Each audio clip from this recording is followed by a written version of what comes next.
അസ്സലാമു അലൈക്കും വറഹ്മത്തുള്ളാഹി തആല വബറകാതുഹു. ആ രാത്രി സൗദയുടെ ഉപ്പ സമാധാനത്തോടു കൂടി ആ കൊച്ചുകുടിലിൽ കിടന്നുറങ്ങുകയാണ്. അതെ, അദ്ദേഹത്തിൻ്റെ മനസ്സിൽ ചില ചിന്തകൾ ഉയർന്നു. അതെ റബ്ബേ, ആ ഉസ്താദ് അതാരായിരിക്കും, ഞങ്ങളെ സഹായിക്കാൻ വന്നവർ ആരായിരിക്കും എന്നതിനെക്കുറിച്ചുള്ള ചിന്തകൾ മാത്രമായിരുന്നു. അന്ന് തറാവീഹിന് അദ്ദേഹം പള്ളിയിലേക്ക് പോയപ്പോൾ അദ്ദേഹം അന്വേഷിച്ചു. എന്നാൽ പള്ളിയിലേക്ക് അദ്ദേഹം പോകുമ്പോൾ അല്പം ഈത്തപ്പഴവുമായിട്ടായിരുന്നു പോയത്. തറാവീഹിന് വന്നവർക്കെല്ലാം അതിൽ നിന്ന് അദ്ദേഹം കൊടുക്കുന്നുമുണ്ട്. എന്നാൽ എല്ലാവരും ചോദിച്ചു, അല്ല ബോ, എന്തപ്പത്, ഇതൊരു സംഭവം തന്നെയാണല്ലോ, എൻ്റെ പരിത്ത കുട്ടികൾക്ക് തന്നെ ഈ ഭക്ഷണം കൊടുക്കാനൊക്കെ ഇല്ല, എന്നിട്ടിപ്പോൾ ഈ പള്ളിയിൽ വന്നിട്ട് ഈ ഈത്തപ്പഴം കൊടുക്കുകയാണെങ്കിൽ അതിലിപ്പോൾ എന്തെങ്കിലുമൊക്കെ ഒരു ഇതുണ്ടാവുമല്ലോ, എന്താ ലോട്ടറി അടിച്ചോ അബോ? എന്നാൽ അദ്ദേഹം കണ്ണീരോടെ പറയായിരുന്നു, ഏയ് ലോട്ടറി എന്നല്ല, അള്ളാഹു സുബ്ഹാനഹു വ തആല എനിക്ക് ഇറക്കി തന്നു. എന്താടാ, നിധി കിട്ടിയോ അനക്ക്? സത്യം പറയും, കൊത്തിനും കളക്കനൊക്കെ ആളല്ലേ ഈ. വല്ലോടത്തും കളച്ചപ്പോൾ നിധി എങ്ങാനും കിട്ടിയോ? ഇല്ല, പഠിച്ചവൻ്റെ കാരുണ്യം നമുക്ക് എപ്പോഴാണ് വരുമെന്ന് പറയാൻ പറ്റൂലല്ലോ. പക്ഷേ എനിക്ക് ഒരാളെ കണ്ടുപിടിക്കണം. സത്യം പറ, എന്താ ഇത് സംഭവിച്ചത്? എല്ലാവർക്കും അതൊരു അത്ഭുതമായിരുന്നു. കാരണം പല ദിവസങ്ങളിലും തൻ്റെ പൊന്നു മക്കൾക്ക് വേണ്ടി എന്തെങ്കിലും പള്ളിയിൽ നിന്ന് കിട്ടുന്നവരെ കൊണ്ടുപോയി കൊടുക്കുന്നയാളാണ് അബു. എന്നാൽ ഇപ്പോഴിത് അദ്ദേഹം ഈത്തപ്പഴവുമായി ഇങ്ങോട്ട് വന്നിരിക്കുന്നു. എല്ലാവരും സന്തോഷത്തോടു കൂടി ബിസ്മില്ലാഹിർ റഹ്മാൻ റഹീം എന്ന് പറഞ്ഞുകൊണ്ട് അത് കഴിക്കുകയും ചെയ്തു. തൻ്റെ കൊച്ചുകുടിലിലെ അതാ ഇനി നല്ല രീതിയിൽ പുക ഉയരും. അതെ, എൻ്റെ മക്കളിനി ഒരിക്കലും പട്ടിണി കിടക്കില്ല. വെറും കഞ്ഞി എന്നതിൽ നിന്ന് ഒന്ന് മാറിയിട്ട് എൻ്റെ മക്കൾക്ക് സുഭിക്ഷമായ ഭക്ഷണം കൊടുക്കുവാൻ അള്ളാഹുവേ നീ എനിക്കൊരു വഴി ഒരുക്കിയിരിക്കുന്നു. പക്ഷേ അതിൻ്റെ പിന്നിൽ ആരാണെന്നറിയില്ല. എന്നാൽ തറാവീഹ് നമസ്കാരം കഴിഞ്ഞ് അദ്ദേഹം ആ തെരുവിലൂടെ അത് നടന്നുകൊണ്ട് വരികയാണ്. എന്നാലും ഈ തെരുവുകളിലൊക്കെ ഇതുവഴി നടന്നിട്ടായിരിക്കുമല്ലോ അവർ എത്തിയിട്ടുണ്ടാകുക. കാരണം ഇതുവഴി വാഹനം പോകില്ല. നടന്ന് പോയവർ വഴിയിൽ കണ്ട ഒരു സഹോദരനോട് ചോദിച്ചു, ഇതുവഴി നിങ്ങൾ രണ്ട് ആളുകൾ നടന്നു വരുന്നത് കണ്ടിരുന്നോ? ഒരു വെള്ള വസ്ത്രം ധരിച്ച ഒരു ഉസ്താദ് പോകുന്നത് കണ്ടിരുന്നു. അത് എൻ്റെ വീട്ടിലേക്ക് വന്നായിരുന്നു. ആ ഉസ്താദിനെ കുറിച്ച് നിങ്ങൾക്ക്, ആ ഉസ്താദ് കുറച്ച് നമ്മുടെ ടൗൺ ഏരിയയുടെ ആ ഭാഗത്തുള്ള ഒരു ഉസ്താദാണത്. ആ ഉസ്താദ് അവിടെ ഇമാമത്തൊക്കെ നിൽക്കുന്ന ചെറിയൊരു ശ്രാമ്പി പള്ളി പോലത്തെ ചെറിയൊരു പള്ളിയിൽ ഉസ്താദാണ്. ആണോ? ഇൻഷാ അല്ലാ. അദ്ദേഹത്തിൻ്റെ മനസ്സിൽ ഓരോ ചിന്തകൾ വന്നു. അന്ന് വീട്ടിലേക്ക് വന്നപ്പോൾ അതെ, തൻ്റെ ഭാര്യ തനിക്ക് വിഭവസമൃദ്ധമായ ഭക്ഷണങ്ങളെല്ലാം ഒരുക്കിയിരിക്കുന്നു. തറാവീഹ് കഴിഞ്ഞ് അത് പതിവില്ലായിരുന്നു. എന്തെങ്കിലും ഒരു കഞ്ഞി കുടിച്ച് കിടക്കും, അതായിരുന്നു. നോമ്പ് തുറക്കുമ്പോൾ ഉള്ളത് എന്താന്ന് വെച്ചാൽ അത് കഴിക്കും. പിന്നീട് കഞ്ഞി, അത് മാത്രമായിരുന്നു അദ്ദേഹത്തിന് വിശപ്പടക്കുവാനുള്ള വഴി. എന്നാൽ തൻ്റെ പ്രിയപ്പെട്ട ബീവിയുടെ അരികിലേക്ക് അങ്ങോട്ട് എത്തുന്നു. അഫ്സ, അഫ്സ. ഉപ്പച്ചി വന്നു. അതെ, മക്കൾ വാതിൽ തുറന്നു. ഉപ്പച്ചിയുടെ മക്കള് എന്താ, ഉറങ്ങിയിട്ടില്ലേ? ഉപ്പച്ചി, ഞങ്ങളിപ്പോൾ തറാവീഹ് നമസ്കരിച്ച് കഴിഞ്ഞിട്ടേ ഉള്ളൂ. ഞാൻ പറഞ്ഞു ഉമ്മച്ചിയോട് നമുക്ക് ഉപ്പച്ചി വരുമ്പോൾ നിസ്കരിക്കണമെന്ന്, അതുകൊണ്ട് വേഗം നിസ്കരിച്ചതാണ്.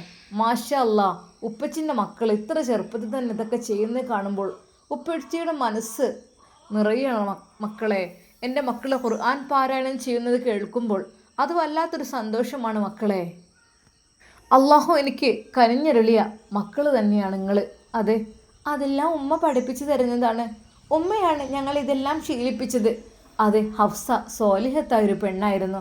ചെരുപ്പ് കുത്തിയുടെ മകളാണെങ്കിലും കൂടിയിട്ട് അവൾ, അതെ, ആ പിതാവ് പറഞ്ഞിരുന്നല്ലോ, എൻ്റെ മകൾ ഒരിക്കൽ പോലും ഒരു ഹറാം ചെയ്തിട്ടില്ല, ഹറാമായ വാക്കുകൾ ഉച്ചരിച്ചിട്ടില്ല, ഹറാമിലേക്ക് നോക്കിയിട്ടില്ല, അതാണ് പറഞ്ഞത്. അങ്ങനെ അതാ അവളുടെ അവസ്ഥ കണ്ട് പിന്നീട് സ്വന്തമാക്കുകയായിരുന്നു നമ്മുടെ അബു എന്ന അബൂബക്കർ.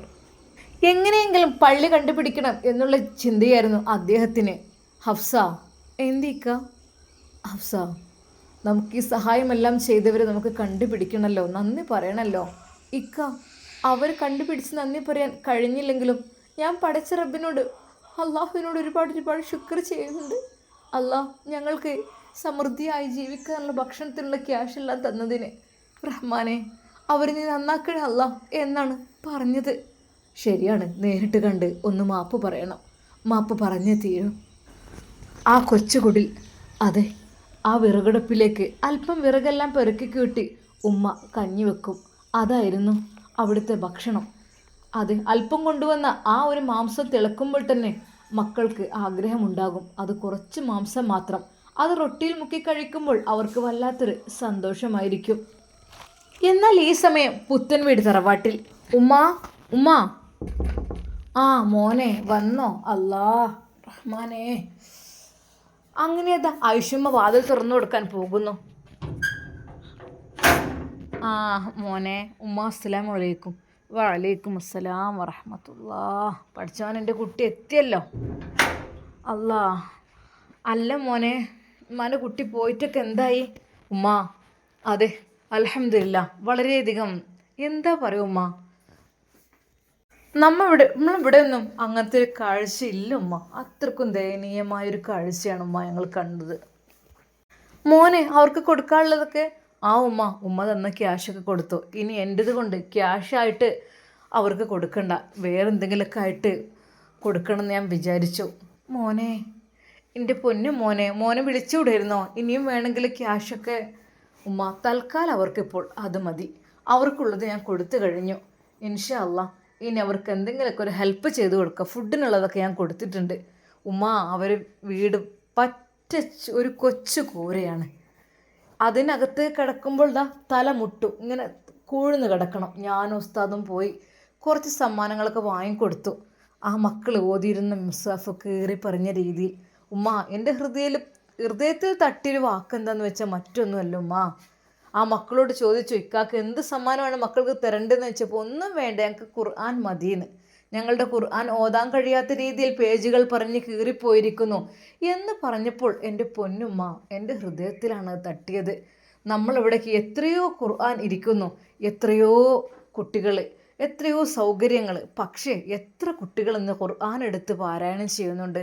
അതും ഉമ്മ ഒരു കൊച്ചു കുട്ടികൾ അത് ചെയ്യുന്നേ കണ്ടപ്പോൾ വല്ലാത്ത സങ്കടം തോന്നി.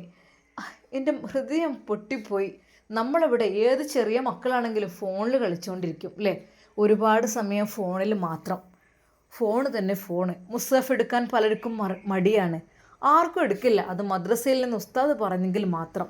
അല്ലാതെ വീട്ടിൽ നിന്ന് ഓതാൻ ഒരു 95% ആളുകൾക്കും കുട്ടികൾക്ക് മടിയൊക്കെ തന്നെ ആയിരിക്കും.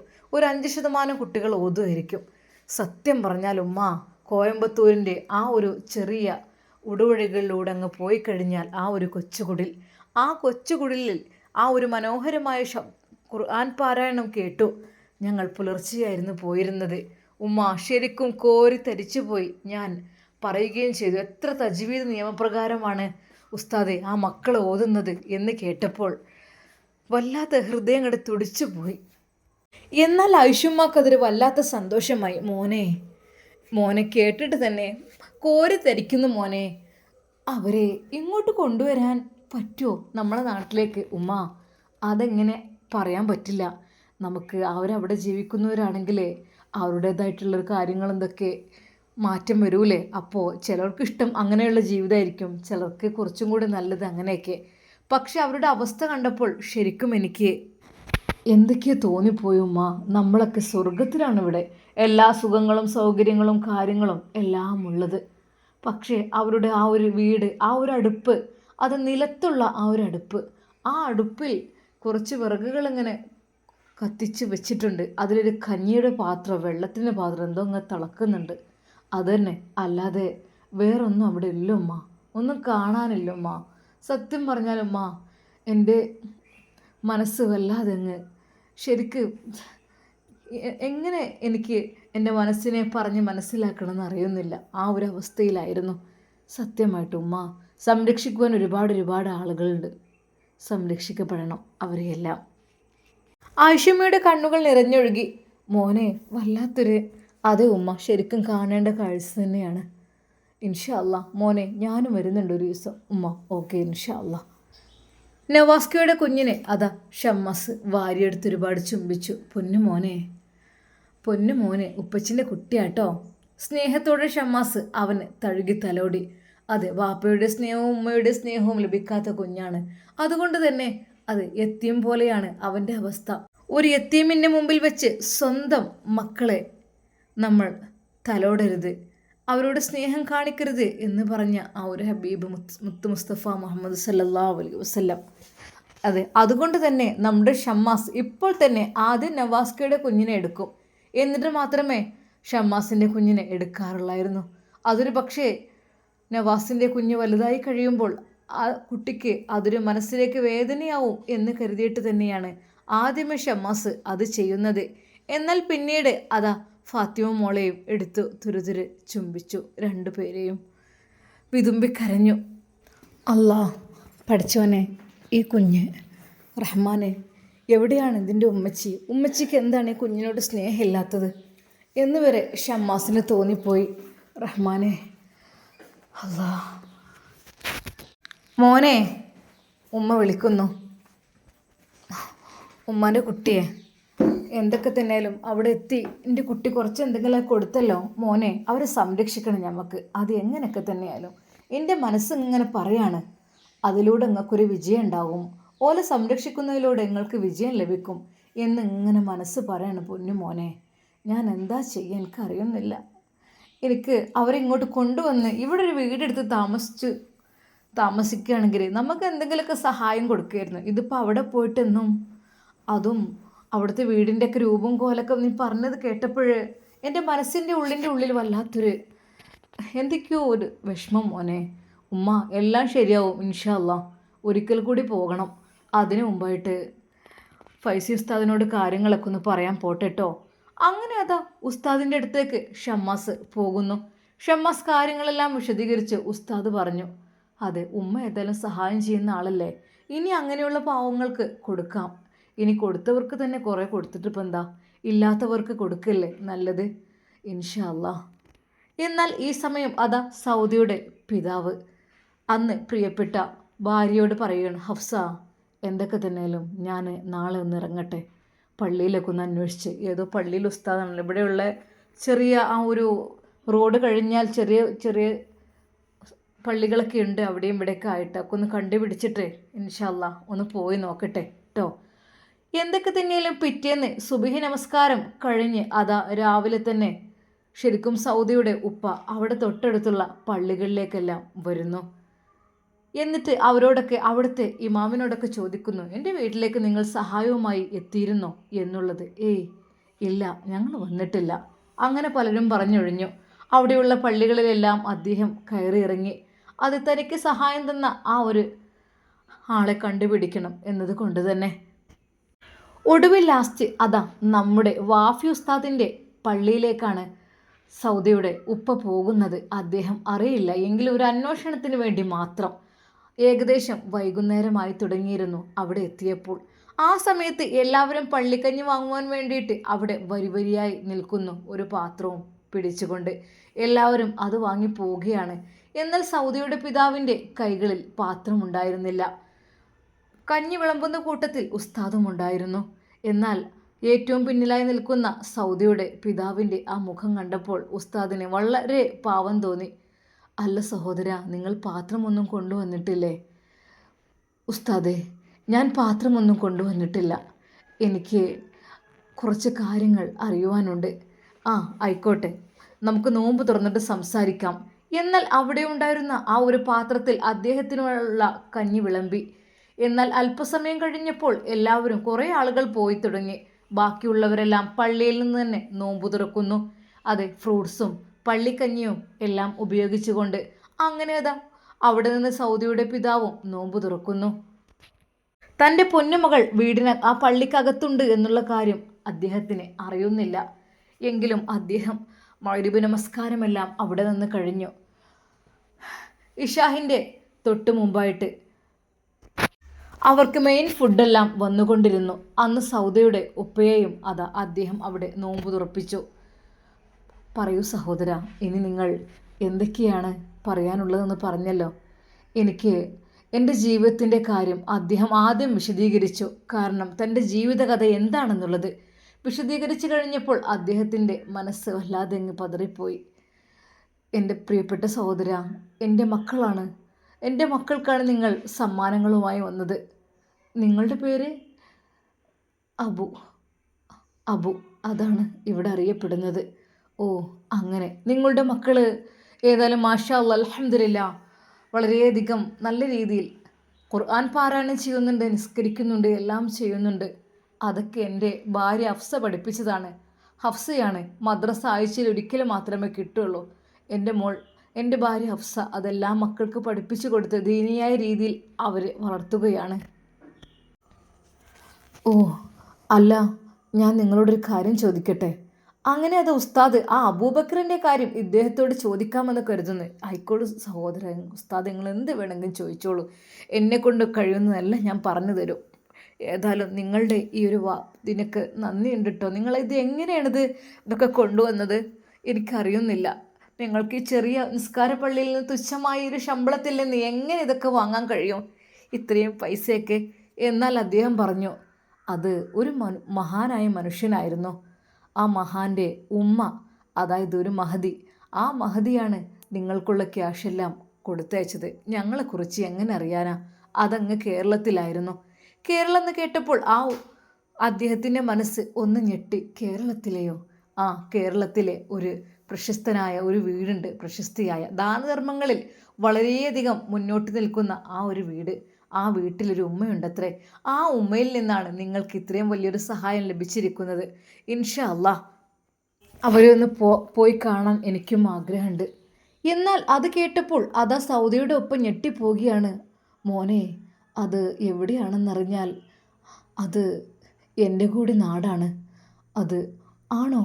നിങ്ങൾക്ക് ഞാൻ ഒരു കാര്യം ചോദിക്കട്ടെ? നിങ്ങൾക്ക് അബൂബക്കർ എന്ന പേരുള്ള ആളെ അറിയുമോ? അദ്ദേഹത്തെ തിരഞ്ഞ് ഒരു പെൺകുട്ടി ഇവിടെ എത്തിയിട്ടുണ്ട്. ഒരു നിമിഷം ആ പിതാവ് ഞെട്ടിപ്പോയി. എന്ത് നിങ്ങൾ പറഞ്ഞത്? അതെ, അബൂബക്കർ എന്ന പേരുള്ള തൻ്റെ പിതാവിനെ തിരഞ്ഞ് ഒരു പെണ്ണിവിടെ എത്തിയിട്ടുണ്ട്. ആ പെണ്ണിവിടെ എത്തിയിട്ട് 2-3 ദിവസമായി. എവിടെ? അല്ല, നിങ്ങൾക്കറിയോ അബൂബക്കർ എന്ന പേരുള്ള അയാളെ? ശരിക്കും അദ്ദേഹത്തിൻ്റെ കണ്ണുകൾ നിറഞ്ഞൊഴുകുന്നത് ശ്രദ്ധിച്ചോ? എന്തു പറ്റി? അതെ, എൻ്റെ യഥാർത്ഥ പേര് അബൂബക്കർ എന്നാണ്. ഇവിടെയുള്ളവർ അബു എന്ന് വിളിക്കും. അദ്ദേഹം എൻ്റെ മുതലാളി ആ ചെരുപ്പ് കുത്തി എനിക്കിട്ട പേരായിരുന്നു അബു എന്നുള്ളത്. അബു എന്ന് വിളിച്ച് എല്ലാവർക്കും അതങ്ങ് ശീലമായി. അബൂബക്കർ എന്നുള്ള പേരിൽ എന്നെ ഇവിടെ ആരും അറിയപ്പെട്ടിട്ടില്ല. അതായിരുന്നു എൻ്റെ പേര്. ശരിക്കും അയാളുടെ വാക്കുകൾ കേട്ട ഉസ്താദും ഒന്ന് ഞെട്ടി. അതെ, അബു, ഞാനാണ് അബു എന്ന പേരുള്ള ആ അബൂബക്കർ. ഞാൻ നാട്ടിൽ നിന്ന് വന്നത് തന്നെയാണ്. ശരിക്കും ഉസ്താദ് വിചാരിച്ചു, റബ്ബേ, തേടിയ വള്ളിയിലാണല്ലോ റഹ്മാനെ കാല് ചുറ്റിയത്. അതെ, ഇദ്ദേഹത്തെ തേടിത്തിരിഞ്ഞ് ഞാൻ ഒരുപാട് നടന്നിട്ടുണ്ട്. എന്നാൽ അദ്ദേഹം ഇങ്ങോട്ട് തിരിഞ്ഞു വരുന്ന ഒരു അവസ്ഥയാണല്ലോ റഹ്മാനെ ഉണ്ടായത്.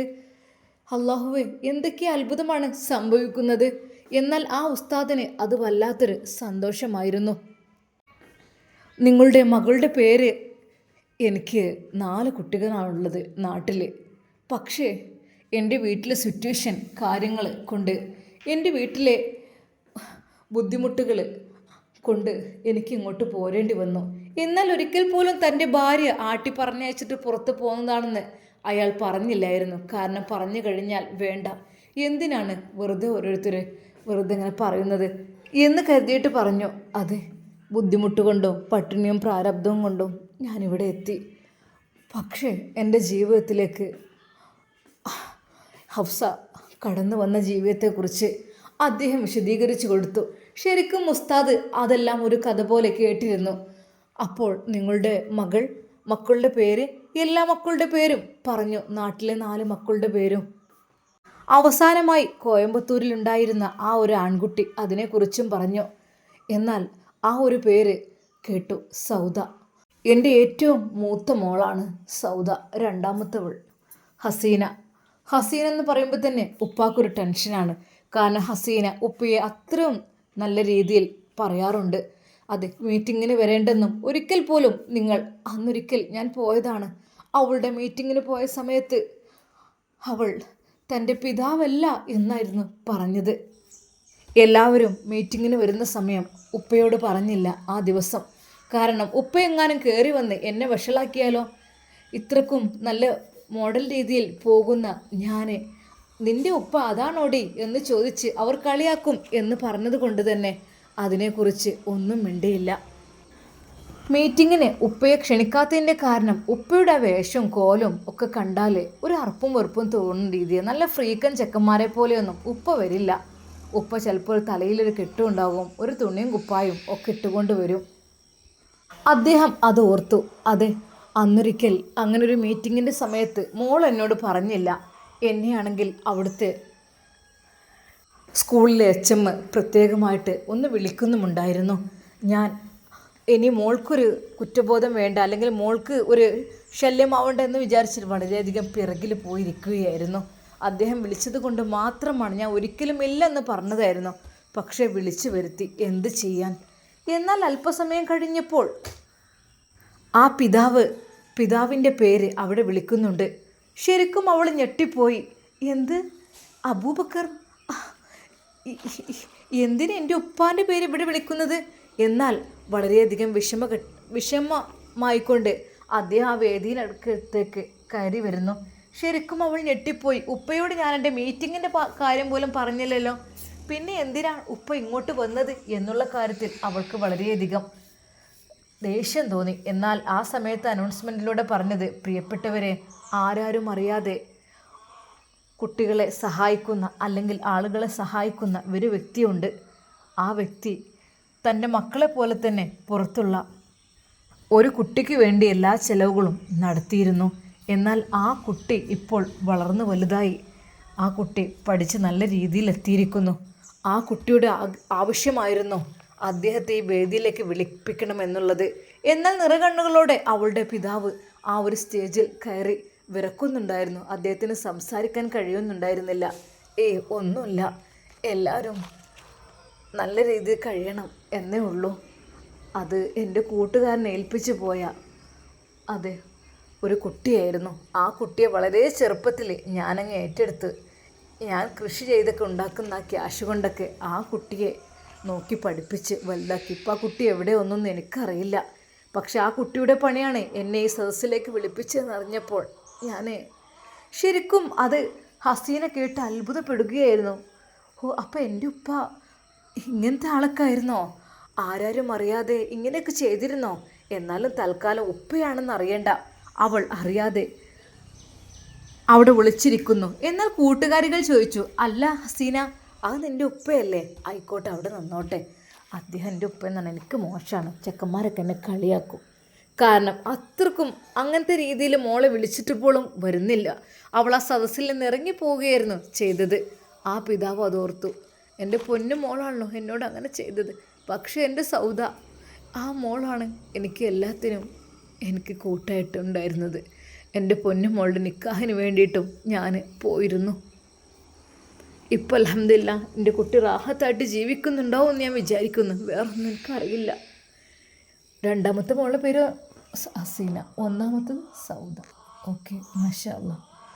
എന്തൊക്കെ തന്നെയാലും ഉസ്താദിൻ്റെ മനസ്സിൻ്റെ ഉള്ളിലൊരു ലഡ്ഡു പൊട്ടി. അതെ റബ്ബേ, അത് ഏതാനും നിമിഷങ്ങൾക്കകം ഇതന്നെ ആയിരിക്കുമോ അറിയില്ല. എന്നാലും ഉസ്താദ് പതുക്കെ അവളുടെ വാതിൽ മുട്ടി. സൗദ,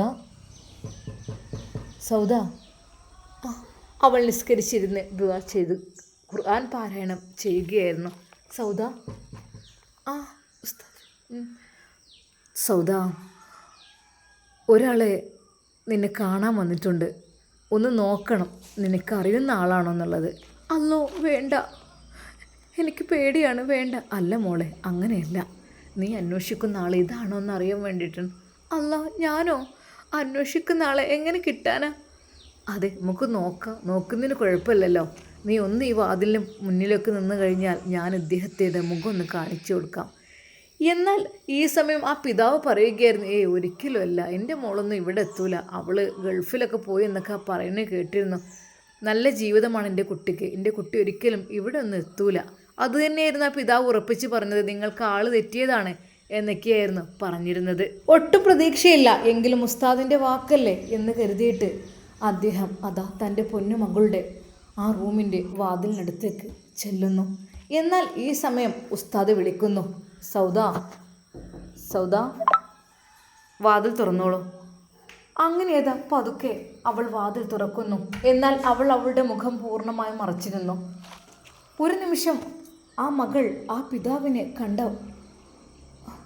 സമയത്ത് ഉപ്പ എന്ന് പറഞ്ഞ് അവൾ പൊട്ടിക്കരഞ്ഞുകൊണ്ട് ആ പിതാവിൻ്റെ നെഞ്ചിലേക്ക് വീഴുകയായിരുന്നു. മോളെ, അതെ, അവൾ അവളുടെ മുഖത്തെ ഹിജാബ് മാറ്റിയിട്ട് തൻ്റെ പ്രിയപ്പെട്ട പിതാവിൻ്റെ മുഖത്തേക്ക് നോക്കി. മോളെ, ഉപ്പാൻ്റെ കുട്ടി എന്താ ഇവിടെ? ശരിക്കും ഉസ്താദ് ആ ഒരു കാഴ്ച കണ്ട് കരഞ്ഞു പോയി. റബ്ബേ, അള്ളാഹുവേ, എത്ര പെട്ടെന്നാണ് ആളെ കണ്ടുപിടിക്കാൻ പറ്റിയത്. റഹ്മാനെ, മോളെ, ഉപ്പാൻ്റെ കുട്ടി എന്താ ഇവിടെ എത്തിയത്? എങ്ങനെ ഇവിടെ എത്തി? ഉപ്പാൻ്റെ കുട്ടിക്ക് എന്താ പറ്റിയത്? ഉപ്പ ഒന്നും പറ്റിയിട്ടില്ലപ്പാ. അവർ ഒരുപാട് സമയം കെട്ടിപ്പിടിച്ച് കരഞ്ഞു. എന്നാൽ ആ കാഴ്ച കണ്ട് ഉസ്താദിൻ്റെ കണ്ണുകളും നിറഞ്ഞൊഴുകി. അള്ളാഹുവേ റഹ്മാനെ, പടച്ച റബ്ബിനോട് ചോദിച്ചാൽ എല്ലാം റാഹത്താകും, ശരിയാകും എന്നതിൻ്റെ ഒരു ഉത്തമ ഉദാഹരണം കൂടിയാണ് റഹ്മാനെ ഇത്. അള്ളാഹുവേ, ശരിക്കും ഉസ്താദിന് സന്തോഷം സഹിക്കാൻ കഴിയുന്നില്ല. മതി, രണ്ടുപേരും ഇനി ഒരുപാട് കരയണ്ട. എന്തൊക്കെ തന്നെയാലും നിങ്ങളുടെ ആഗ്രഹം പോലെ തന്നെ നടന്നല്ലോ. സൗദ, അള്ളാഹുവിനോട് ചോദിച്ചാൽ പടച്ച റബ്ബ് നൽകും എന്നതിൻ്റെ ഉത്തമ ഉദാഹരണം കൂടിയാണ്. അതെ ഉസ്താദേ, ഇതെൻ്റെ ഉപ്പയാണ്. എൻ്റെ ഉപ്പ പാവാണ്. എൻ്റെ ഉപ്പ പാവാണ്. അതെ, ആ ഉപ്പയെക്കുറിച്ച് കൂടുതൽ പറയുകയായിരുന്നു അവൾ. എൻ്റെ ഉപ്പയ്ക്ക് ജീവിതത്തിൽ സമാധാനം കിട്ടിയിട്ടില്ല. മോളെ, നിൻ്റെ ഉപ്പാക്ക് ജീവിതത്തിൽ സമാധാനമുണ്ട്. ഇപ്പോൾ സമാധാനമുണ്ട്.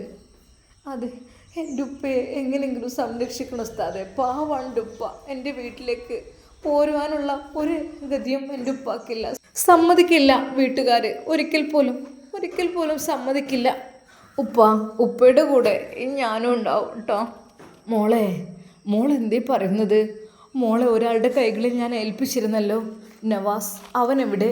എന്നാൽ അത് കേട്ടപ്പോൾ അവൾ ഹൃദയം പൊട്ടിക്കരഞ്ഞു. ഉപ്പ, തൻ്റെ പൊന്നുമോൾക്ക് എന്തോ സംഭവിച്ചു റബ്ബേ? അവൾ അവളുടെ ഭർത്താവിൻ്റെ അടുത്ത് നിന്ന് പോന്നോ?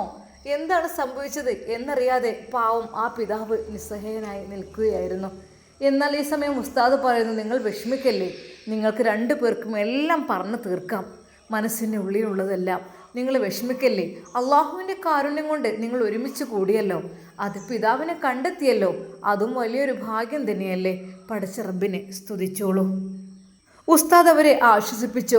ആ സമയം തന്നെ അതാ ഫൈസി ഉസ്താദിനോടൊന്ന് വിളിച്ച് പറയണം എന്ന് തോന്നി. എന്നാൽ വേണ്ട, അവരുടെ സ്നേഹപ്രകടനങ്ങളും കരച്ചിലും എല്ലാം കഴിയട്ടെ, എന്നിട്ട് പറയാം. എന്തൊക്കെ തന്നെയല്ലോ ഉപ്പാക്ക് മോളെ കിട്ടിയല്ലോ, തിരിച്ചറിഞ്ഞല്ലോ. ഇവിടെ അബു എന്ന പേരിൽ അറിയപ്പെടുന്ന അബൂബക്കർ എന്ന പേരിൽ അറിയപ്പെടുന്ന ആളായിരുന്നു അദ്ദേഹം. എന്നാൽ അബൂബക്കർ എന്ന പേരിനെ ഇവിടെ ആർക്കും അറിയില്ലായിരുന്നു. എന്നാലും തേടിപ്പിടിച്ച് കണ്ടെത്തിയ ആ ഒരു സന്തോഷ നിമിഷങ്ങൾ ഉസ്താദിൻ്റെ മനസ്സിൽ വളരെയധികം. അള്ളാഹുവെ, കുടുംബബന്ധം പുലർത്തുക എന്ന് പറഞ്ഞാൽ ചില്ലറെന്നല്ല. കുടുംബബന്ധം പുലർത്തിക്കഴിഞ്ഞാൽ അള്ളാഹുവിൻ്റെ അനുഗ്രഹം ഉണ്ടാകും എന്നതിന് ഒരു ഉത്തമ ഉദാഹരണം കൂടിയാണ് ഈ കാണുന്ന മനോഹരമായ കാഴ്ച. ശരിക്കും ഉസ്താദ് വല്ലാതെ പടച്ച റബ്ബിനെ സ്തുതിച്ചു കൊണ്ടിരുന്നു. അല്ലാഹ് റഹ്മാനെ, അവരുടെ ജീവിതത്തിൽ എന്തൊക്കെ പ്രശ്നങ്ങളുണ്ടെങ്കിലും അതെല്ലാം ഞാൻ തീർത്തു കൊടുക്കുക റഹ്മാനെ. മോളെ, ഉപ്പ വരി, ഉപ്പാൻ്റെ വീട്ടിലേക്ക് വരി. ഉപ്പാൻ്റെ വീട് കാണണ്ടേ? ഉപ്പാൻ്റെ വീട് ഉപ്പാൻ്റെ കുട്ടീൻ്റെയും കൂടി വീടല്ലേ. വരി, നമുക്ക് പോകാം. ഉസ്താദ് അത് പറഞ്ഞു. ഉസ്താദേ, എൻ്റെ മോളെയും കൊണ്ട് ഞാനൊന്ന് വീട്ടിലേക്ക് പോകട്ടെ, അവളും കാണട്ടെ അവളുടെ കുഞ്ഞനിയത്തിമാരെയും കുഞ്ഞനിയനെയൊക്കെ. ഉപ്പ, സത്യമായിട്ടും? അതെ മോളെ. വളരെയധികം സന്തോഷത്തോടു കൂടി ആ പിതാവും മകളും സംസാരിക്കുന്നത് കണ്ടപ്പോൾ ഉസ്താദ് തന്നെ പറഞ്ഞു, എന്നാൽ ഒന്ന് നാളെ പോയാൽ മതിയോ, ഇന്നിവിടെ നിന്നിട്ട്? അല്ല മോനെ, പോട്ടെ. എന്തായാലും എനിക്കെൻ്റെ കുട്ടി ഇവിടുന്ന് കിട്ടുന്ന ഒരിക്കലും ഞാൻ വിചാരിച്ചില്ല. അല്ല മോളെ, ഉപ്പാൻ്റെ കുട്ടി എങ്ങനെ ഇവിടെ എത്തി? ആ ചോദ്യത്തിന് മുമ്പിൽ സൗദ പരുങ്ങിപ്പോയി. റഹ്മാനെ, എന്ത് പറയണം എന്നറിയാത്ത നിമിഷങ്ങൾ. സൗദ അതെല്ലാം ഉപ്പയോട് തുറന്ന് പറയുമോ? ഉപ്പ തൻ്റെ പ്രിയപ്പെട്ട പൊന്നുമോളെ അതാ ആ ഒരു കൊച്ചുകുടിലേക്ക് കൊണ്ടുപോവുകയാണ്. എന്നാൽ ദൂരെ നിന്നും ആ ഒരു കൊച്ചുകുടിൽ കണ്ടപ്പോൾ തന്നെ അവളുടെ കണ്ണുകൾ നിറഞ്ഞു. അവൾ പുത്തൻ വീട് തറവാടിനെ കുറിച്ച് ഓർത്തു. അതെ, ഞങ്ങളുടെ പുതിയ വീടിനെ കുറിച്ച് ഓർത്തു. ഇത്രയും വലിയ കൊട്ടാരം പോലുള്ള വീടുകൾ. എന്നാൽ എൻ്റെ പ്രിയപ്പെട്ട ഉപ്പ താമസിക്കുന്ന ആ ഒരു കൊച്ചുകുടിൽ കണ്ടപ്പോൾ അവളുടെ കണ്ണുകൾ നിറഞ്ഞു. മോളെ, കണ്ടില്ലേ നമ്മുടെ അടുപ്പുള്ളിൽ നിന്ന് തീ പുകയുന്നുണ്ട്, കണ്ണില്ലേ പുക പൊങ്ങുന്നത്? അവൾ സന്തോഷത്തോടു കൂടി ഉപ്പയെ നോക്കി. ഉപ്പ എവിടെയായിരുന്നോ? അതെ മോളെ, പക്ഷേ കൊച്ചു കുടിലാണെങ്കിലും മോളെ സമാധാനമുണ്ട്. എന്നാൽ അവൾ കരുതി, ഉപ്പ അതന്നെ കൊച്ചുകുടിലാണെങ്കിലും സമാധാനം തന്നെയാണ് വേണ്ടതുപ്പാ. അതില്ല എങ്കിൽ അല്ല, എൻ്റെ മോൾ എന്തേ സംഭവിച്ചത്, മോൾക്ക് എന്താ സംഭവിച്ചത് എല്ലാം പറയണം ഉപ്പ. അതെല്ലാം ഞാൻ പറയാം. അങ്ങനെ അതാ സൗദയെയും കൂട്ടി ആ പിതാവ് ആ കൊച്ചുകുടിലേക്ക് പോകുന്നു. കൊച്ചുകുടിലിൻ്റെ വാതിൽ പതുക്കെ മുട്ടുന്നു.